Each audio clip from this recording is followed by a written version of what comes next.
পারবে না কলি। কিন্তু তুমি বড় ভুল করছো কলি। নিজের স্বার্থের জন্য নীতি জ্ঞান ধর্ম জ্ঞান সব কিছু বিসর্জন দিয়ে তুমি তোমার মুক্তির পথে কাটা ছড়াচ্ছ কলি। ধর্ম বলে যত ধর্ম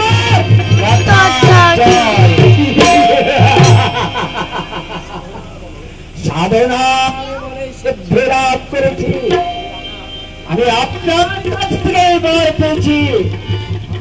আর এখন বলতে আমি সময় আমি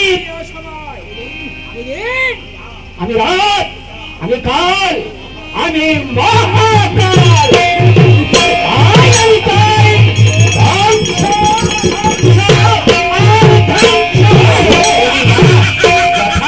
বলেছে তুমি বর আমি তোমাকে দিয়েছি নিশ্চয়ই, কিন্তু তোমার হয়তো জানা নেই কলি যে বর দিতে জানে সে নিতেও জানে, সে সৃষ্টি করতে জানে সে ধ্বংস করতে পারে।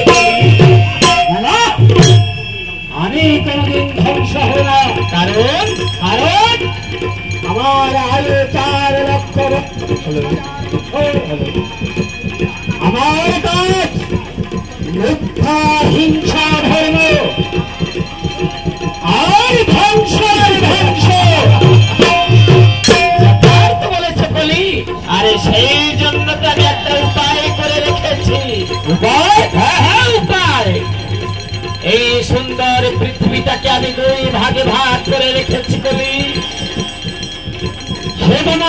যেমন একটা হচ্ছে স্বর্গ আর একটা হচ্ছে নরক। যারা ধার্মিক তাদের জন্য স্বর্গ, আর যারা আধারে মেরে মুহে লোভে প্রাসাদে বলে অন্যায় অত্যাচার কার্য করতে চাই তাদের জন্য বলি। আর সেই জন্যই তো আমি আমার ভক্ত নয়নকে স্বর্গ রাজ্যে নিয়ে যেতে এসেছি বলি। প্রভু আমি এখন কি করবো? প্রভু এখন জমালয়ে ফিরে যাও ধর্মরাজ। তা কারণ